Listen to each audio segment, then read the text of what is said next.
Hello, this is James D'Angelo and welcome to the Bitcoin 101 Blackboard series. Today we're just going to do a very simple, the most basic possible tutorial on paper wallets and cold storage. Now people are very concerned about how to store their Bitcoins and how to protect their Bitcoins, and it is the most valid concern of any in the Bitcoin world because that's what we'll miss the most about banks. If you put your money in the bank, you sleep okay at night. But with all these Bitcoin thefts and all these wallet thefts, people are very nervous. And like most things with Bitcoin, the best solutions are so offbeat and so strange that there's sort of an awkwardness to setting it up. So what we're going to do is we're going to walk through two of the best methods for storing your Bitcoins, but we won't go through all the steps to make them the most secure. We're just going to give you an introduction how people make paper wallets and how they do cold storage and point you in the right direction to protecting that better. And then we'll eventually do more and more detailed videos about security and more detailed videos of how to store your paper wallets and how to protect them better and how to store your cold storage and how to protect that better. But let's just run through and do a little flavor of how to make paper wallets and do cold storage. And so I'm sitting here right next to my printer, and that's how we're going to make our paper wallet. We're going to run some stuff off on the printer, but I'm also sitting here with my little USB thumb drive, okay? And this is going to be my cold storage, and my printer is going to make my paper wallet. So we're going to make paper wallets and start with cold storage, but the real important thing that we're going to do, and it's very important, is we're going to basically be making practice wallets and practice cold storage so you can get good enough at it to do it seriously. And there's actually a real advantage to making sloppy wallets. Okay, sloppy wallets are things you leave around your house and let people take the address off, or cold storage, or figure out how to take the Bitcoins off it. You put 5 cents on it, you put 3 cents on it, right? But you can actually track those addresses, and if the 5 cents and 3 cents and all that's disappearing, well then you know that someone around is taking money off of your wallets. So I actually really like sloppy wallets. I leave them all over my computer, and then I kind of watch them every now and then, right? And if your sloppy wallet is empty, well, you know that somehow someone got to them, right? You might have some malware, you might have some hacking. So sloppy wallets are actually a good first line of defense to find out if the thieves are coming. And then when you make better and better paper wallets and better cold storage, right? That'll be so much more secure. So you see them hitting your sloppy wallets, and then you know you have to be even more careful, okay? So sloppy wallets are great. And today we're gonna make a few of them. So here we go, let's get started. The best place to start with all of this stuff, and there's a number of great offerings, right? I forget what they're all called, but the most common place to start generating your own addresses, generating your own wallets, instead of relying on an online wallet like Coinbase or some of these other wallets, right?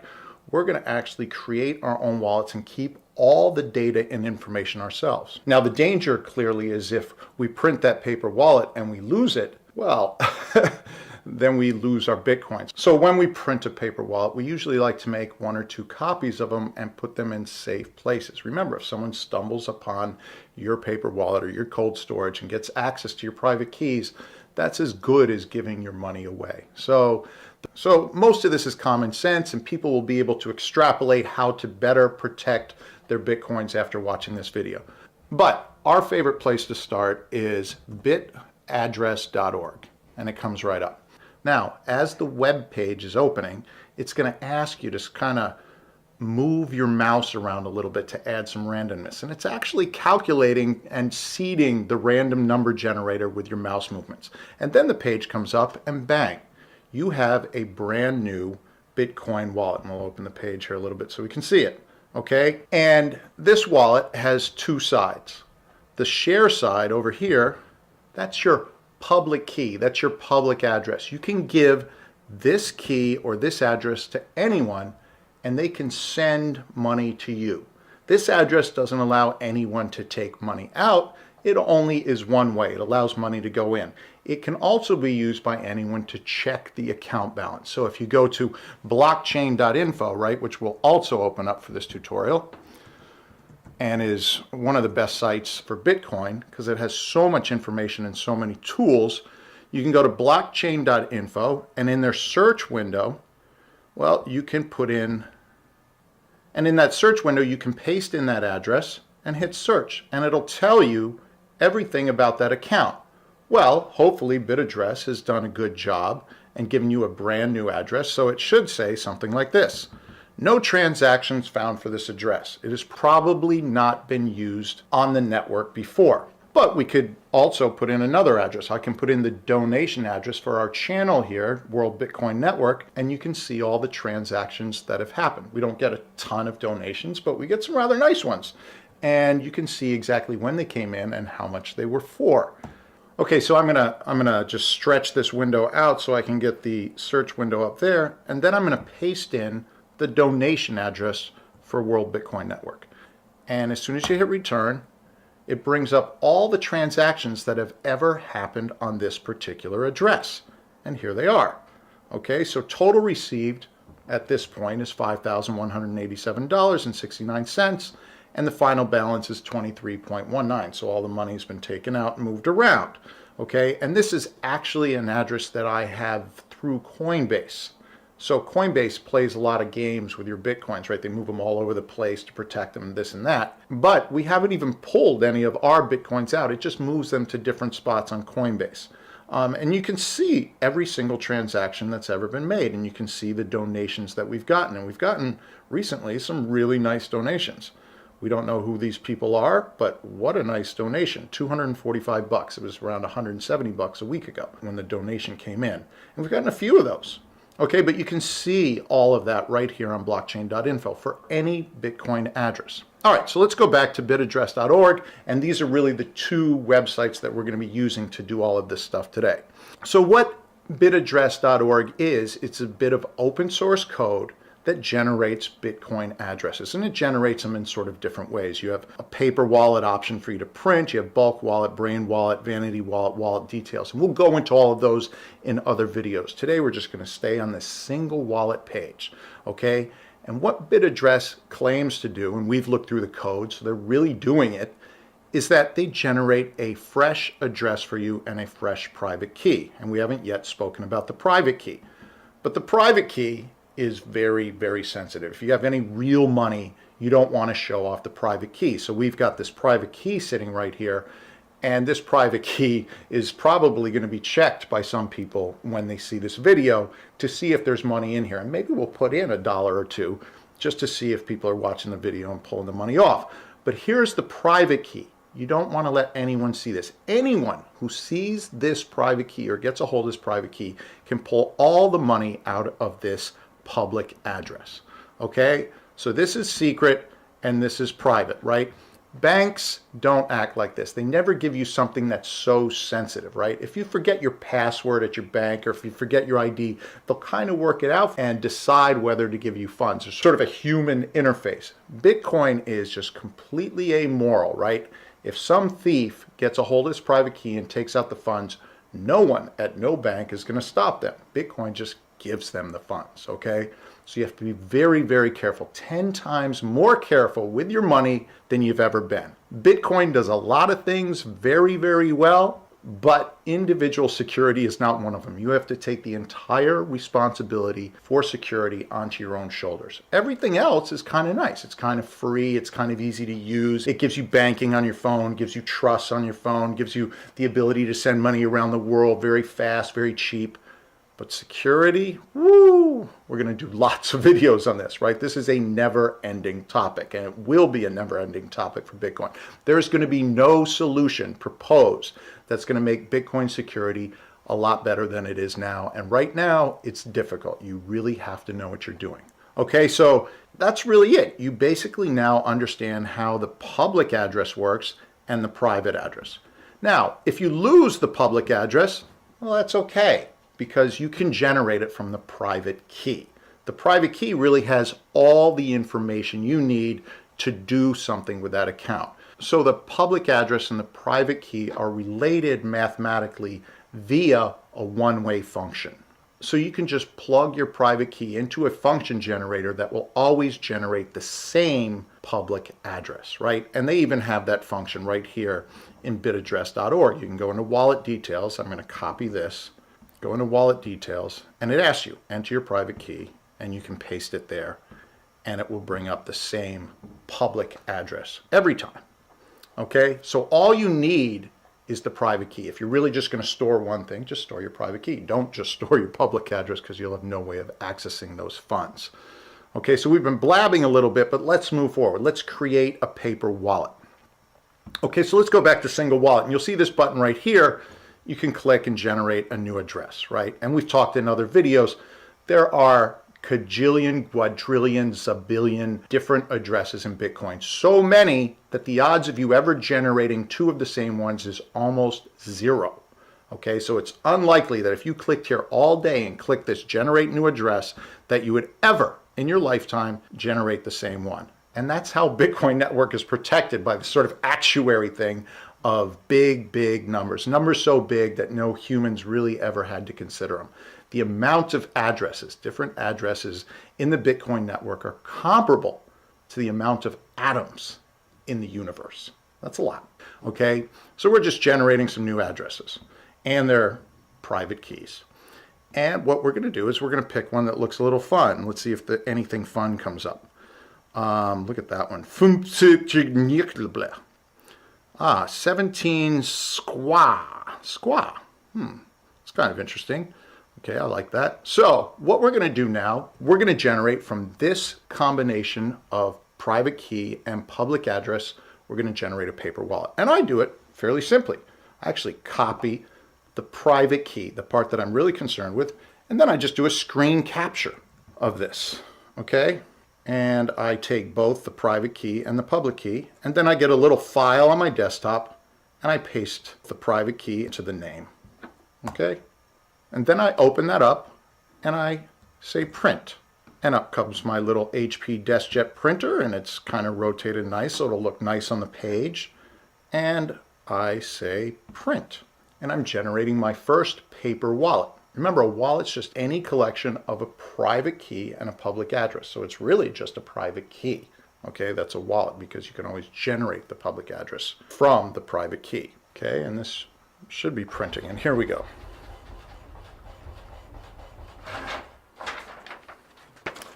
And ta-da! This is a paper wallet. Okay? So we've got one paper wallet, fully usable. You can hold this up to your computer and it will scan these codes. You can hold it up to your iPhone, it will scan these codes, and you can send money to this QR code. You can even hold up this QR code and your private key will be deposited in your phone. You could put it into a wallet or something like that. Or you could just send money to this address. And that's what I'm going to do right now. I'm going to send money to this exact address. And the first person who figures out how, and it's very, very easy, is going to be able to pull out the $1 that I put in there. Or maybe they'll add some more money. We'll see how people react. So I'm going to go to my Coinbase account and I'm going to copy this public address because that's your send to address. I'm going to say send money. I'm going to paste it in here, enter an email or Bitcoin address, and I'm going to put $1 in. Now, always be careful. I really kind of hate the fact that they always bring up the Bitcoin window or the dollar window, and maybe you'll someday type in the wrong thing. So say I want to send $10 and accidentally type 10 Bitcoins. That would be a pretty big mistake, right? It'd be nice if you could just turn off one or the other and only think in one format. But you have to be careful. Make sure you type $1 in the $1 area. You can type any message you want. Blah, blah, blah, paper wallet. And I hit send. And what's going to happen is within minutes, this transaction is going to update. So you'll see exactly when I shot this video. You see exactly when I send it. So you sent Bitcoin to an external account. I sent 0.001081 Bitcoins, okay? And that will go to this address on this paper wallet. Now, clearly I'm doing things sloppy, and I like to make sloppy wallets, right? I like to leave little wallets around because if some thief comes to my house and he knows I own Bitcoin, he's going to see all these things all over the place and he's not going to know which one to use. It'll slow him down, right? I also like to do sloppy wallets and leave them on my computer, right? So I have $1 in them or 50 cents, because if someone's going to hack into my computer, they're going to run into those things and start pulling the money out of them. My guess is malware is not going to go, okay, leave $1 in or leave $2 in. If I start seeing my sloppy wallets, the ones that I leave all over my computer, being emptied, I know that someone's come onto my computer in some way. And I have my other Bitcoins, my bigger stash of Bitcoins, protected in a much better way, in a way that we'll talk about in other videos. But one way to start protecting your paper wallet is just to simply, and you'll see a lot of people do this, they kind of fold over the secret section, right? And then you can fold it over a number of times so that you can't hold it up to the light. You can staple it there, you can put tape over it, and then you can just sort of hide it somewhere, right? Hide it in behind your dresser or something so that any thief that comes in is going to have to do a lot of work to figure it all out. And fortunately, most thieves right now coming into your house probably won't even recognize this. But you could also put it on funny paper, you could put it on newsprint, you could put it, you could write like math equations on it, make it look like old homework or something like that. No thief will want to touch that. There's a lot of ways to protect your paper wallet. The beauty of paper wallets is almost anywhere you put it in your house, it's going to be safer than on your computer that's online, all right? Hackers are coming for your Bitcoins. As the price of Bitcoin goes up exponentially, as the more users are adopting Bitcoin exponentially, you're going to get thieves coming into the Bitcoin space exponentially. And the most thieves that you're going to see, and we've already seen tons of them, are running malware. They're hacking into people's computers and they're stealing their Bitcoins. And clearly, if I generated this paper wallet on a computer that wasn't attached to the internet and never attached to the internet, it would be impossible for any computer hacker to get at this paper wallet and get the information off of it.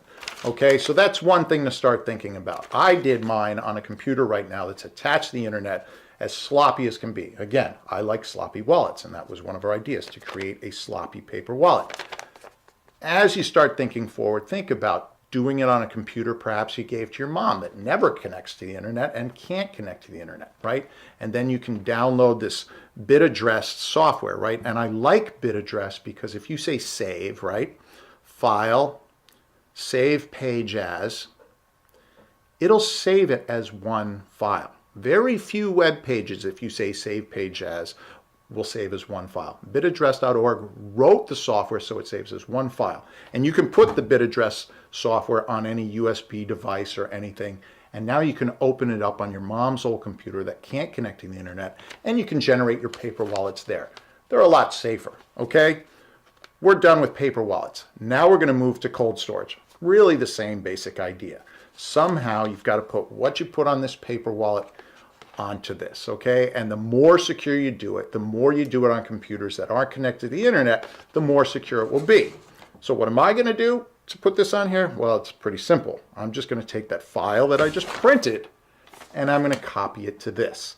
That's cold storage. Really, they're both cold storage, but people like to call this paper wallets and people like to call this cold storage. So I'm going to take the file I just printed where I copied the private key and just drag it onto my USB drive.